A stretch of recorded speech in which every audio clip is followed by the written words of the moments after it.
ρόλο. Όταν υπάρχει μια νόσος σοβαρή σε έναν άνθρωπο ηλικιωμένο, είναι πολύ πιο φυσικό να αναπτυχθεί και κατάθλιψη. Ο άνθρωπος αυτός να φοβάται πολύ πιο πολύ από τον νέο άνθρωπο ότι του συμβαίνει κάτι σοβαρό που μπορεί να τον οδηγήσει ίσως και στο τέλος της υπάρχουν ζωής. κάποια σημάδια ιδιαίτερα που θα πρέπει να προσέξουν τα παιδιά? Γιατί ξέρετε, σήμερα η επαφή δεν είναι πολύ μεγάλη με τους ανθρώπους αυτούς. Είναι ένα τηλεφώνημα. Είναι πιο ήπια τα συμπτώματα στους ηλικιωμένους. Δεν παραπονούνται τόσο πολύ για καταθλιπτικά συμπτώματα, παραπονούνται πιο πολύ για σωματικά συμπτώματα ηλικιωμένοι. Αλλά... Και μια που το θέτετε αυτό, θα ήθελα να ρωτήσω τον κύριο Θελερίτη αν η κατάθλιψη έχει σωματικά συμπτώματα. Φυσικά. Όπως μπορείτε να τα παριθμίσετε για να τα ξέρουμε? Μπορεί να είναι πάρα πολλά. Από μια απλή κεφαλαλγία, ένα πονοκέφαλο, μέχρι έτσι κάποιες δυσκολίες στο γαστρεντερικό μας, έτσι, κάποιο αίσθημα ναυτίας. Είναι πάρα πολλά τα συμπτώματα. Ό,τι σύμπτωμα μπορεί να εμφανιστεί και σε μια σωματική ασθένεια, έτσι μπορεί να εμφανιστεί και στην κατάθλιψη. Γι' αυτό πολλές φορές λέμε ότι όταν δεν βρίσκουμε κάποια αιτία οργανική, έτσι, να κοιτάξουμε και αυτό το θέμα της κατάθλιψης. Παραδείγματος χάρη, κάποιος ο οποίος πάει σε ένα κέντρο υγείας ή πάει σε ένα νοσοκομείο και δεν βρίσκει για το πρόβλημα της ημικρανίας που έχει κάποιο έτσι, φάρμακο ή κάποια αιτία, πιθανώς θα μπορούσε να βοηθηθεί με ένα αντικαταθλιπτικό. Έτσι, το έχουμε δει αυτό συχνά να συμβαίνει. Βέβαια, εκεί υπάρχει ο κίνδυνος να μην λένε όλοι δεν μπορούμε να βρούμε τίποτα και να γίνεται χαμός με τα αντικαταθλιπτικά. Εννοείται ότι έχει γίνει Έχω δει από καρδιολόγους μέχρι γιατρούς που ασχολούνται με την υπέρταση να δίνουν. Εννοείται ότι έχει γίνει ένας εμβελεχής έλεγχος. Είναι μεγάλο θέμα, θα το πούμε στην πορεία, θα μιλήσουμε για την αντιμετώπιση. Πριν προχωρήσουμε, θα ήθελα να σας ρωτήσω αν η οικογένειά σας βοήθησε όταν είχατε αυτή την πρώτη κρίση. Αν αναγνώρισαν και αν σας συμπεριφέρθηκαν, αν σας στάθηκαν και αν σας είπαν ότι πρέπει να πάτε σε γιατρό. Οι δικοί μου άνθρωποι, βέβαια. Αυτό, κυρία Οικονόμου, είναι πολύ σημαντικό εκείνη τη στιγμή. Βέβαια, είναι πολύ σημαντικό. Και να το αναγνωρίσουν. Γιατί έχω ακούσει, να σας πω την αλήθεια τώρα και συγγνώμη που σας διακόπτω, ότι ο άνθρωπος που υποφέρει από κατάθλιψη πολύ σπάνια δέχεται ότι έχει αυτό το πρόβλημα. Ακούσαμε ιδίως οι άντρες. Επειδή θεωρούν ότι είναι και οι πιο ισχυροί και ότι σιγά μην συμβεί σε μένα, ας πούμε. Βέβαια, είναι ένα πλήγμα στον αρκισισμό του άντρα, ξέρετε, να δεχθεί ότι έχει κάποιο ψυχιατρικό πρόβλημα, έστω και αν αυτό είναι ένα πρόβλημα πολύ συχνό σήμερα, όπως είναι η κατάθλιψη. Είναι ταμπού ακόμα η κατάθλιψη. Και για τη σύγχρονη κοινωνία, αλλά για το σύγχρονο άνδρα περισσότερο, που πρέπει να επιβληθεί, να είναι αυτός ο οποίος πρέπει να σηκώσει τα βάρη της οικογένειας και να είναι πετυχημένος. Έτσι, μην ξεχνάμε, ανταγωνιστική κοινωνία, η ανάγκη της επιτυχίας είναι μεγαλύτερη από τον άντρα. Όμως η οικογένεια πραγματικά πρέπει να μπορεί να παίξει πολύ ουσιαστικό ρόλο και είτε γιατί μερικές φορές ανακαλύπτει πρώτη τα συμπτώματα όταν ο ίδιος ο άνθρωπος δεν θέλει να τα παραδεχθεί και πρέπει να έχει απενοχοποιήσει τα ψυχιατρικά συμπτώματα η οικογένεια τους ώστε να βοηθήσει το άτομο που πάσχει για να πάει στο γιατρό. Κάτι σήμερα αντιμετωπίζεται και αυτό είναι το κρίμα, ξέρετε. Υπάρχει θεραπεία σήμερα για την κατάθλιψη, ποσοστά που ξεπερνούν το 80-85% μπορούν να γίνουν εντελώς καλά. Και να δούμε τα καλά νέα αμέσως μετά το βίντεο που θα μιλήσουμε για τη θεραπεία. Να δούμε τα καλά αυτά νέα αμέσως μετά από ένα βίντεο που έχουμε ετοιμάσει, κυρίες και κύριοι, και αφορά το ρόλο της οικογένειας σε έναν άνθρωπο που έχει κατάθλιψη. Εξίσου σημαντική με την ψυχοθεραπεία και την αντικαταθλιπτική αγωγή είναι η οικογένεια στην αναγνώριση και αντιμετώπιση της κατάθλιψης. Άλλωστε είναι οι πρώτοι που θα αναγνωρίσουν κάποια αλλαγή στη συμπεριφορά του ασθενούς. Η οικογένεια τότε οφείλει να τους προσεγγίσει με ζεστασιά, με ειλικρίνεια, να τους βοηθήσει να ανασκευάσουν, να τροποποιήσουν αυτές τις λανθασμένες απόψεις που εμφορούνται και ουσιαστικά να τους μεταγγίσει ελπίδα, λέγοντάς τους ότι η κατάθλιψη σήμερα είναι μια νόσος που αν αξιοποιήσουμε όλες τις θεραπευτικές δυνατότητες, φαρμακοθεραπεία και ψυχοθεραπεία, είναι μια νόσος που γίνεται τελείως καλά. Η άγνοια ή ο φόβος για το κοινωνικό στίγμα των μελών της οικογένειας είναι κακός οδηγός στην αντιμετώπιση της κατάθλιψης.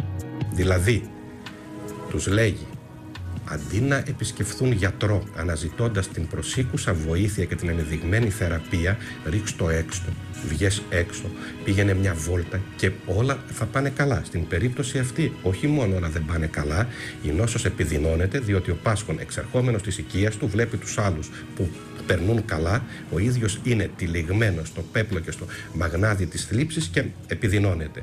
Η οικογένεια θα πρέπει να είναι δίπλα στον ασθενή σε όλες τις φάσεις της θεραπευτικής διαδικασίας. Είναι σημαντικό να είναι σε επικοινωνία με τον θεράποντα ιατρό που παρακολουθεί τον ασθενή και να ακολουθεί πιστά τις οδηγίες του. Πολύ χρήσιμα όλα αυτά που ακούσαμε. Να περάσουμε στο κομμάτι της αντιμετώπισης. Πήγατε στο νοσοκομείο, έγινε η διάγνωση. Δεν πήγατε στο νοσοκομείο, πήγατε σε γιατρία. Δεν νοσηλεύτηκα. Πήρα τα φάρμακά μου κανονικά. Αμέσως δηλαδή η πρώτη προσέγγιση ήταν φαρμακευτική από τον γιατρό και ψυχοθεραπεία. Ναι, η ψυχοθεραπεία γίνεται πάντα σε δεύτερη φάση όταν λίγο ο ασθενής συνέλθει. Δεν μπορείς από την πρώτη στιγμή να κάνεις ψυχοθεραπεία. Επίσης, πολύ με βοήθησε η γυμναστική όταν κάποιος γιατρός εναλλακτικός μου είπε να κινούμε καθημερινά, να περπατάω 1 ώρα την ημέρα και να κάνω σχεδόν κάθε μέρα γυμναστική και μπάνια το καλοκαίρι. Με βοήθησε πάρα πολύ Πάντως στην οξία φάση, αλήθεια είναι ότι αυτό που φοβούνται όλοι και αρνούνται πολλές φορές, αυτό που σας βοήθησε να περάσετε την οξία φάση ήταν τα φάρμακα. Αυτό κατάλαβα αυτά που μου είπατε. Και τα φάρμακα, ναι. Στην οξία φάση. Κυρίως τα φάρμακα, ναι. Κυρία Οικονόμου, πώς ξεκινάτε την προσέγγιση? Βλέπετε έναν άνθρωπο, φαντάζομαι κάνετε διάγνωση μετά από ένα ευρύ ιστορικό και... Μετά από ένα πολύ λεπτομεριακό ιστορικό, αν υπάρχει και βοήθεια από το περιβάλλον, τόσο ώστε να πάρουμε πληροφορίες και από τους συγγενείς, μας βοηθάει πάρα πολύ. Έτσι λοιπόν, όταν μπει η διάγνωση της κατάθλιψης, πρέπει να διαγνώσουμε όμως όχι μόνο αν υπάρχει κατάθλιψη, αλλά και τι τύπος, ποια μορφή κατάθλιψη έχει ο άνθρωπος. Μια που το λέτε αυτό, να δούμε κωδικοποιημένα ποιες είναι οι συχνότερες μορφές κατάθλιψης. Βεβαίως, πρέπει να πούμε ότι υπάρχει η σοβαρή μορφή που είναι το μείζον καταθλιπτικό επεισόδιο, όπως το περιέγραψε η κυρία Βασιλάκη πάρα πολύ χαρακτηριστικά, η σοβαρή κατάθλιψη, δηλαδή η μείζον κατάθλιψη. Μία άλλη μορφή χαρακτηριστική είναι η ελάσσον κατάθλιψη, η ήπια κατάθλιψη, μια κατάθλιψη που τα συμπτώματά της είναι πιο ήπια, δεν έχουν την ίδια ένταση, την ίδια βαρύτητα, αλλά και την ίδια διάρκεια που παρατηρείται στην μείζωνα κατάθλιψη. Και η δυσθυμία. Η δυσθυμία είναι αυτή η χρόνια κατάθλιψη που ο άνθρωπος παρουσιάζει ήπια συμπτώματα κατάθλιψης και αλλά τα κουβαλάει μια ζωή, που τα κουβαλάει για περισσότερο από 2 χρόνια και που πια γίνονται ένα με τον εαυτό του. Φαντάζομαι ότι μπαίνετε στη διαδικασία να βρείτε, κύριε Θηλερίτη, τι φάρμακο ταιριάζει σε ποιον. Αρχίζετε μετά μια άλλη εξίσωση από τη στιγμή που θα βρείτε τι γίνεται, έτσι δεν είναι? Σε υπιότερες μορφές καταθλίψης, έτσι προτιμάμε και προτείνουμε στον ασθενή αν θα ήθελε να κάνει κάποιο είδους ψυχοθεραπεία. Έτσι. Δεν πάτε αμέσως στα φάρμακα στις ήπιες μορφές? Όχι. Και μάλιστα και το NICE Institute είναι το National Institute of Clinical Excellence που είναι στην Αγγλία. Και αυτό συστήνει σε υπιότερες μορφές, έτσι προτείνουμε πρώτα ψυχοθεραπεία. Από εκεί και πέρα όμως, αν ο ασθενής δεν θέλει ψυχοθεραπεία, έτσι προτείνουμε και φαρμακοθεραπεία. Στις σοβαρότερες μορφές, οπωσδήποτε φαρμακοθεραπεία, η οποία ακολουθείται από ψυχοθεραπεία. Σε ό,τι αφορά στην ψυχοθεραπεία, έτσι προτιμάμε τη γνωσιακή συμπεριφορική ή τη διαπροσωπική, όπως... Αυτές τις ακούω πολύ συχνά. Στο σημείο αυτό, εμείς έχουμε ετοιμάσει ένα βίντεο για την ψυχοθεραπεία μόνο. Να δούμε πόσο σημαντική είναι και να το σχολιάσουμε μετά. Η ψυχοθεραπεία αποτελεί θεραπευτικό εργαλείο πρώτης γραμμής για την αντιμετώπιση της κατάθλιψης. Μελέτες αναφέρουν ότι η αποτελεσματικότητά της είναι εφάμιλη της χορήγησης αντικαταθλιπτικών φαρμάκων. Η ψυχοθεραπεία στην κατάθλιψη μπορεί να χρησιμοποιηθεί από την αρχή. Κυρίως μιλάμε για τις ελαφριάς ως μέτριας μορφής καταθλίψης, όπου η ψυχοθεραπεία μπορεί να είναι το μοναδικό μέσο θεραπείας, και για τις βαρύτερες μορφές κατάθλιψης συνήθως χρησιμοποιείται συνδυασμός. Πιο αποτελεσματικά θεωρούνται τα μοντέλα ψυχοθεραπείας που διαρκούν μικρό χρονικό διάστημα από 6 μήνες έως 1 χρόνο. Τέτοιες ψυχοθεραπείες είναι κυρίως η διαπροσωπική ψυχοθεραπεία και η γνωσιακή ψυχοθεραπεία. Αυτές είναι πλέον αποτελεσματικές σύμφωνα με τις μελέτες.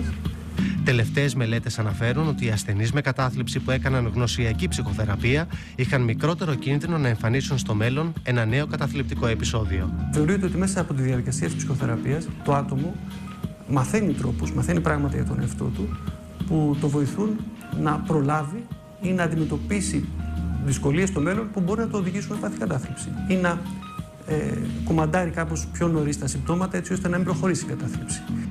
Η ψυχοθεραπεία ως μοναδικό θεραπευτικό εργαλείο δεν συστήνεται σε ασθενείς που εκτός από κατάθλιψη εμφανίζουν και επεισόδια μανίας.